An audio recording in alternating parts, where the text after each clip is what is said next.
ETV Bharat पर खास बातचीत के लिए इस वक्त हमारे साथ मौजूद हैं मध्य प्रदेश सरकार के वरिष्ठ मंत्री, बीजेपी के दिग्गज नेता। लेकिन आज मैं उनकी पहचान एक अलग ढंग से करवाने जा रही हूँ, एक लेखक के तौर पर और एक ऐसे राजनेता के तौर पर। भारत में सबसे पहले 90s की बात है जब उन्होंने नर्मदा परिक्रमा की थी, और अब उनकी किताब, इसी परिक्रमा पर लिखी उनकी किताब जल्द जो है हमारे हाथों में आने वाली है। तो पहला सवाल आपसे यही कि जो टाइमिंग है, 30 साल का लंबा वक्त गुजर गया परिक्रमा के बाद, तो ये टाइमिंग क्या इसलिए आपने चुनी कि मध्य प्रदेश में और देश में नर्मदा अवैध उत्खनन के लिए जानी जा रही है, सियासत की नदी के तौर पर जानी जा रही है? मुझे लगता है कि लोग क्या परिभाषा करते हैं इससे मेरा कोई लेना देना नहीं है। मैं हमेशा कहता हूँ कि नर्मदा और नर्मदा का परिक्रमावासी मेरे लिए सर्व श्रद्धा का केंद्र है, और ये मेरे जीवन के आचरण में भी लोगों ने देखा होगा। कहना तो दुनिया में सारे लोग कह देते हैं। ये पुस्तक वास्तव में 30 साल पहले जब लिखी गई थी तभी मैंने उसका विभाजन कर दिया था कि मेरे गुरुदेव ने जो कहा है वो परिक्रमा का सार है, और जो मैंने लिखा है वो कृपा सार है। लेकिन बाद में मुझे लगा कि नर्मदा को बेचना क्यों, तो मैंने उस कारण से कि नहीं, मुझे बेचना नहीं है, इसलिए लिख गया, लेकिन इसको छपना नहीं देना। बाद में मैं केंद्रीय मंत्री बन गया। केंद्रीय मंत्री बनने के बाद भी मैंने उसको नहीं छपने दिया। साहित्य अकादमी मेरे पास थी। 2005 में मैंने सपत्नीक फिर परिक्रमा की। हिंदी ग्रंथ अकादमी ने मुझे 10 बार से ज़्यादा कहा कि आप लिख दीजिए। मैंने अपनी श्रीमती जी को कहा कि आप लिखो, मैं मदद कर दूंगा, पर मेरे मन में था कि मैं ना लिखूं। तो उन्होंने कहा मैं भी क्यों लिखूं, उनने भी नहीं लिखा। अभी जब मैं 65 साल का हो रहा था तो मेरे दोस्तों ने सबने मिलके कहा वैसा उसको छप जाने दीजिए। तो मैंने कहा कि ठीक है। अब इस बीच में मेरे छोटे भाई जालम सिंह जी ने मुझे कहा कि भाई साहब एक बार वो परिक्रमा करनी चाहिए, अपन नंगे पैर ही करते हैं। हमने दोनों बार नंगे पैर भिक्षा लेकर किए, अब लोग पैदल करते। तो मैंने कहा परिक्रमावासी हो, जूते पहने ना पहने इससे कोई फ़र्क नहीं पड़ता, पर भी तुम कह रहे हो। क्योंकि जब हम 30 साल पहले गए थे तब मैंने शूलपाणेश्वर के मंदिर की ध्वजा और कलश को देखा था, आज वो नहीं है। फिर मैं 20 साल पहले जिन स्थानों को मैंने देखा वो भी डूब गए। धारा जी, काजल रानी, सात माता, ओमकारेश्वर के पास में 24 अवतार, ये सब डूब गए। तो मुझे लगता है कि जो तब के स्थान थे वो बहुत सारे तो ख़त्म ही हो गए, जो कभी कोई कल्पना नहीं कर सकता। कोई नौजवान कहे तो वो बात पे विश्वास ही नहीं करेगा। पर एक अच्छा ये हुआ कि दूसरी परिक्रमा में पहले हमारे गुरुदेव ने हमसे कहा था कि इस तट से चलो और सामने तट की वीडियोग्राफी करो, ऐसा हो सकता है क्या। तो मुझे खींच आ गई कि यार संत लोग तो कुछ भी कहते रहते, कौन में करेगा, ये पैदल चलेगा किनारे से, सामने कीजिए। लेकिन बाद में 2005 में वो हमसे हो गया। मेरे पास 72 घंटे की मैनुअल वीडियोग्राफी है, इधर से चलते हुए और सामने वाला कहते हुए। मैंने एक विदिशा के घनश्याम मालवी है, उसने बहुत मेहनत की उसमें, और वो हैंडी जो कैमरा होता था उससे बनी हुई है। आप देखेंगे तो आप रोमांचित हो जाएंगे। जब मैंने अभी उसकी वो क्लिप्स देखी तो मतलब मैं भौचक था, क्योंकि मैंने बनाई तो थी लेकिन कभी देखने का मौका नहीं मिला मुझे। ये ऐसी चीज़ें हैं जो आने वाले यूथ को प्रेरणा देंगी कि भैया ये स्थान ऐसा था, इतना कष्ट साध्य था, लेकिन उसके बाद अब ये नहीं है। आज परिक्रमा में सिर्फ एक ही बात चलती है, रोड बना दो, परिक्रमा पथ बना दो। जबकि हमने पहली परिक्रमा हो चाहे बाद में हमने की हो, मैंने नंगे पैर तट, गुरुदेव ने तब भी नहीं छोड़ा।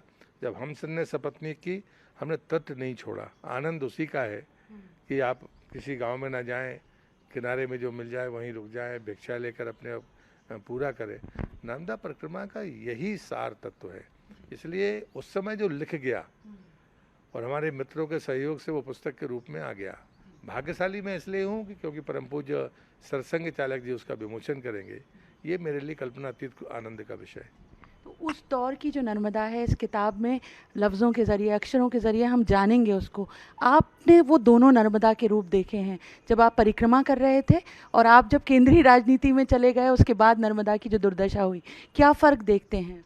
ये पुस्तक यात्रा वृत्तांत नहीं है। ये पुस्तक विषयों पर आधारित लेख हैं जो मैंने 95-96 में लिखे थे। तो उनका संकलन जैसा मान के चलिए कि वो इकट्ठे कंपाइल होकर पुस्तक के रूप में आ रहे हैं। यात्रा वृत्तांत में अब इसके बाद लिखने वाला हूँ, और जिसमें परम पूज्य श्री औसी जी की जो वाणी है, जो उसको मैंने परिक्रमा का सार कहा है, जो स्थान आज अस्तित्व में नहीं है वो नाम मेरे पास है, वहाँ की वाणी मेरे पास है। तो मैं उनके बारे में बिल्कुल खुलकर लिखूँगा, और मैं परिक्रमा का सार जब लिखूँगा तो उसमें परिक्रमा का वृत्तांत भी लिखूंगा। तो ये इसके बाद ऐसा वृत्तांत का मतलब ही होता है कि पहले हमने किस नर्मदा को देखा, आज हम क्या देख रहे हैं। और मुझे लगता है कि इसमें किसी को तकलीफ नहीं होनी चाहिए। ये पैरामीटर आने वाली पीढ़ी के हाथ में होना ही चाहिए कि 20 साल पहले नर्मदा क्या थी, 30 साल पहले नर्मदा क्या थी। जो लोग आज पर्यावरण के लिए लड़ रहे हैं उनके पास में हिमालय के चित्र हैं केदारनाथ के। अकेला केदारनाथ का मंदिर, फिर आबादी बढ़ती गई, फिर बढ़ती गई, फिर आपदा आई, फिर अकेले केदारनाथ बचे। तो ऐसा नहीं है, देखिए ये इतिहास की चीज़ है। हम किसी का आरोप प्रत्यारोप भले ना करें, लेकिन इस यथार्थ से युवा पीढ़ी को परिचित होना चाहिए। आपकी यात्रा की बात करें, उस दौरान का कोई एक ऐसा वाकया जो फिर आपके आगे के पूरे जीवन का संकल्प बन गया? मैं झाड़ी में था, 3 दिन से हमको भोजन नहीं मिला था। तो एक गुरुदेव ने कहा कि ऊपर जाओ, एक गांव है, कुछ पैसे हों तुम्हारे पास तो वहाँ कुछ मिल सकता है। वहाँ गए तो एक मुस्लिम की दुकान थी, वो बेचारे, उनका गांव दूसरी तरफ था, शाम हो गई थी, तो ताला लगा रहे थे। तो मैंने नर्मदे हर किया कि मुझे कुछ दे दो। तो उसने कहा कि महाराज जी हम सुबह आ जाएंगे, अगर नाव चली गई तो मैं गांव नहीं जा पाऊंगा, यहाँ रात रुक नहीं सकता। लेकिन उसने ठीक मेरे पहले एक आदिवासी को आटा दिया था। मैं खड़ा था, लेकिन मेरे पास पैसे थे, लेकिन मुझे नहीं दिया, लेकिन उसको आटा दिया। वो ताला लगाकर वो चले गए। अब मैंने नर्मदे हर किया उससे और बढ़ने लगा आदिवासी को। तो कहता अरे यार ठीक टाइम पर आए हो, अरे लो आधा तेरा आधा मेरा। तो मैं पलटा, मैंने कहा मुझसे कह रहे हैं आप, तुम्ही ने तो नर्मदे हर किया है, मेरे पास आटा है, आधा तेरा आधा मेरा, उठा लो। तो मैंने कहा भिक्षा ली जाती है, उठाई नहीं जाती, आपको देना पड़ेगा। अरे यार, उंगली मारी उसने और आधा आटा मुझे दे दिया। और मैं आके गुरुदेव को बताया कि मुझे ये इतना आटा मिला है। वो 3 रोटी का आटा रहा होगा, हम 6 लोग थे। तो आके बताया तो उन्होंने कहा कि देखो आधी ही रोटी खाओगे, 6 लोग हो, खाई नहीं खाई कोई मतलब नहीं है। 3 परिक्रमावासी और थे, वो भी भूखे थे। तो बोले ये उनको दे दो तो कम से कम एक एक रोटी उनके हिस्से में आ जाएगी। मैं जब भी सैकड़ों बार बोल चुका हूँगा कि जब तक मैं इस धरती पर जीऊँगा, मैं उससे बड़ा दानी किसी को मानने तैयार नहीं हूँ। मैं उन्हें जानता नहीं, वो मुझे जानते नहीं थे। तब तक मैं 2 लोकसभा के चुनाव लड़ चुका था और उसके बाद सामने भिक्षा मांग रहा था। उस अकेले की खुराक 8-10 रोटी की रही होगी। अगर ये भी मान लें तो 6 रोटी की आटे में से उसने 3 रोटी का आटा मुझे दिया। परिवार होगा तब क्या हुआ होगा। शराब पिए हुआ व्यक्ति, लेकिन उसमें इतना विवेक था कि मुझे परिक्रमावासी को खाली हाथ नहीं जाने देना। ये उस दिन के बाद से मेरे मन में कभी ये भाव नहीं आता कि मैं किसी को दान दे रहा हूँ, क्योंकि उससे बड़ा दानी मैं किसी और को मानने के लिए तैयार नहीं हूँ। आप जब परिक्रमा कर रहे थे, राजनीति के शीर्ष पर थे और उस परिक्रमा के बाद फिर राजनीति में लौटे, तो परिक्रमा के पहले के प्रहलाद पटेल और परिक्रमा के बाद के प्रहलाद पटेल, कितना फ़र्क आया? जमीन आसमान का अंतर। आज भी मैं गर्व के साथ कहता हूँ, उस समय भी प्रहलाद पटेल था, आज भी प्रहलाद पटेल हूँ, लेकिन वो नहीं हूँ। 2 सब में है, दोष आते हैं, कमजोरियाँ आती हैं। अब वो शारीरिक हो, मानसिक हो, आप 10 बातें कह दीजिए, लेकिन सच्चाई ये है कि वो प्रहलाद पटेल में और इस प्रहलाद पटेल में अंतर है। आखिरी सवाल आपसे यही, नर्मदा परिक्रमा तो आपने की ही, वैसे भी हम देखते हैं नदियों को लेकर आपकी फ़िक्र या रिश्ता बहुत अलग ढंग का है। जिस तरह से मध्य प्रदेश में नदियां, हालांकि कहा जा रहा है सरकार के तौर पर कि नदियों का मायका है मध्य प्रदेश, लेकिन मायके में बेटियां रूठ रही हैं, परेशान हैं, उसको लेकर आपसे बहुत उम्मीदें हैं, क्या प्रयास? लगता है कि बातें करने भर से काम नहीं होगा। और मेरा मध्य प्रदेश आना शुभ हो गया, तो मैं 106 नदियों के उद्गम पे जा पाया। उद्गम सुरक्षित रहेंगे तो नदियाँ 12मासी होंगी, वो 12मासी होंगी तो नर्मदा जैसी नदी 12मासी होगी।